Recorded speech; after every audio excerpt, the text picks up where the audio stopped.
I'm gonna play the first half of this video. Please watch it. The second half I'll play later. And I might stop it and say something in between it. Hi there, welcome to Counterpunch with Trevor Loudon, the show that exposes the unfolding world communist revolution. And that's exactly what we're in, folks. We can deny it all we like, but unfortunately that's how things are. So please like the show, send the show around, get the word out as much as possible. We have not much time to save this wonderful planet. Well, we've all been freaking out about Afghanistan, haven't we? We've seen major disaster unfolding in Afghanistan. Clearly, American troops were not prepared for what was happening, or were they? You know, Lara Logan, who's a very good journalist, basically says that what's happening in Afghanistan is because the American government wants it to happen. Both this country's enemies and the Biden administration want you to accept that there is nothing that can be done. All of these decisions that brought us here are political. And what is happening is a major shift in the world balance of power towards China and Russia and people around the Taliban, etc.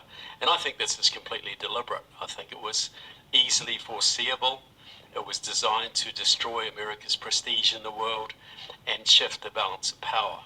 But it's really taken a bit of focus off another chaotic situation, and that is the southern border. The Biden administration is facing increasing pressure from both Republicans and Democrats for its decisions relating to immigration and border security. You know, we're still seeing hundreds of thousands of people crossing the border, masked, unmasked, COVID positive, non-COVID positive. Other than Mexicans, we're seeing all sorts of nationalities cross the border. And I believe this is part of the same thing. The Afghanistan debacle was designed to weaken America internationally. The border is designed to weaken America nationally. Now, it's important to note that the American Communist Movement, and I'm specifically talking here about Liberation Road, the main pro-Chinese communist group, they see Mexico as the key to the American Revolution. They see that basically making the border porous, collapsing the US border, will destroy the United States and pave the way for a socialist republic, you know, stretching from Latin America all the way to the Canadian border effectively. Not long ago, Mr. AMLO, the Mexican president, released a document, and it was all about the Bolivarian Revolution. You know, Simon Bolivar was the famous patriot who liberated a whole bunch of Latin American countries from the Spanish in the 1820s, and he's revered as a hero in Latin America today. Well, AMLO Obrador, the president of Mexico, released a document. It's talking about how, you know, Bolivar freed the Spanish-speaking people of Latin America from Spain. The next step is to free them from American hegemony. In other words, what he's calling for is an alliance of states in Latin America that will stand up to the Americans, will call for the abolition of borders, and basically dissolve any distinction between Latin America and the United States of America. This is the American Communist Revolution. This document has been published in the Communist Party USA website. Who won't open borders? The Democrats. I had to stop it. Remember I said we'll stop it and show something? Open borders. Who won't open borders? The Democrats. Let's get back to it. It's comparatively mildly worded, you know. It doesn't talk about revolution. What it talks about is changing the balance of power, dissolving the borders, allowing the free flow of migrants across those borders. It means the end of America, but it's put in relatively moderate terms. Now, we need to understand that Mr. AMLO, the Mexican president, is a communist. Now, a lot of people, you know, he got on quite well with President Trump. You know, President Trump basically told him he had to seal the borders. He had to keep migrants in place while they're Their so-called claims of asylum were processed, and a lot of American conservatives thought that AMLO was probably a good guy. But AMLO was doing that because he had to. Now that he doesn't have to, now that Joe Biden is president, AMLO is just leaving the borders wide open. He is doing nothing at all to stop the flow of illegal immigrants, illegal aliens, terrorists, whatever across the border. Nothing at all. So he's clearly, when it suits him, he is on the side of the devils here. Now, AMLO came up through the Mexican, the PRI, the Revolutionary Institutional Party. And in Mexico, you know, you have ideological parties. You have Communist Party of Mexico and various Trotskyist parties, etc.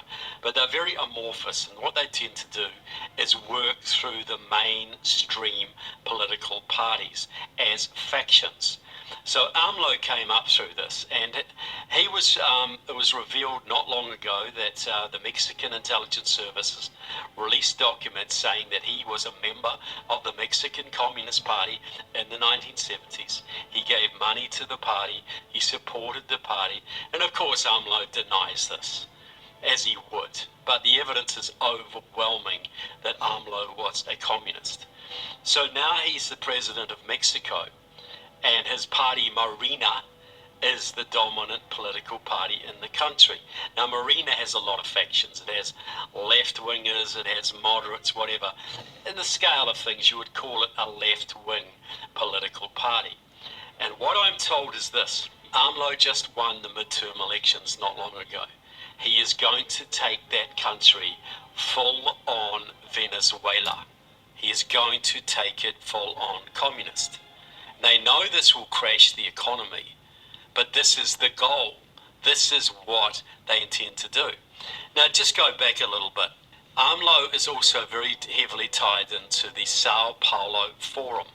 Now, that was set up in the early 90s by Fidel Castro of Cuba and Lula da Silva, who became the president of Brazil. And the idea was you unite all the terrorist parties, the communist parties, the socialist parties, the social democratic parties of Latin America, and you cooperate, you coordinate, you use the Cubans, basically move money around, etc., and you start to take down countries.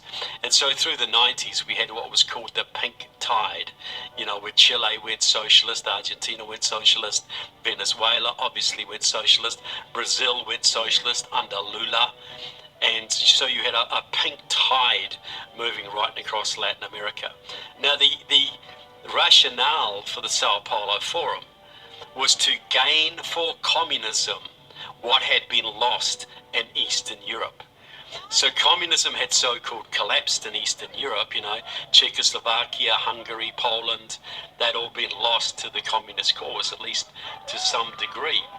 So the goal was to bring back for communism in Latin America what had been lost in Eastern Europe.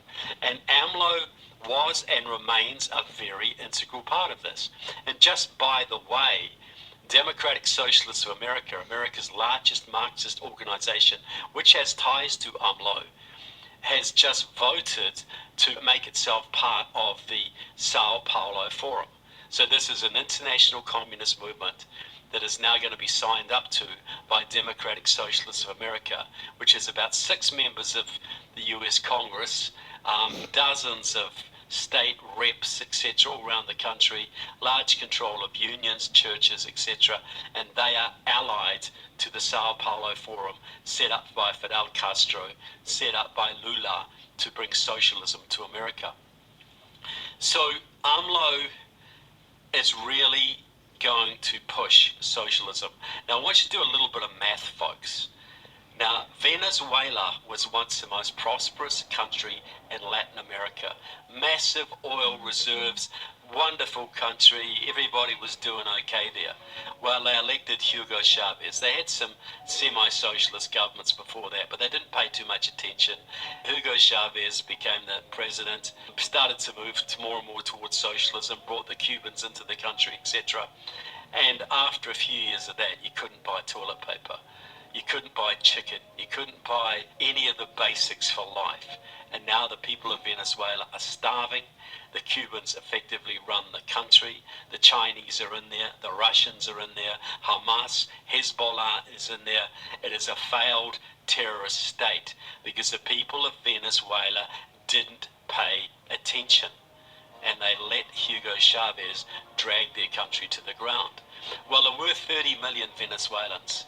There are now about 24 million Venezuelans because 20% of the population has left the country. Can you believe that? 20% of them are in refugee camps in Brazil, in Colombia, many of them in Miami, many of them in Florida now.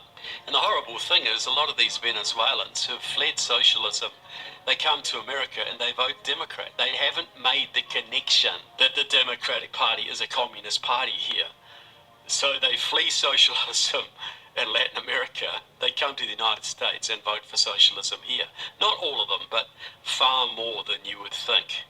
That you'd think they'd be a lot smarter, but they haven't made the connection. You still have a lot of second-generation Cubans in this country who vote Democrat, not knowing that the Democratic Party is a communist party now.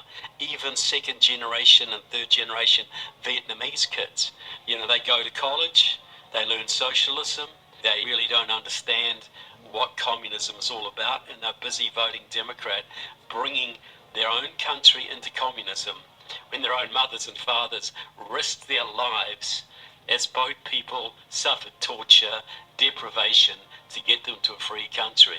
And now these second and third generation kids are voting for the very socialism that their mothers and fathers fled from. So Mexico has 130 million people. That's the first half. I'll do the second half later. I got stuff to do.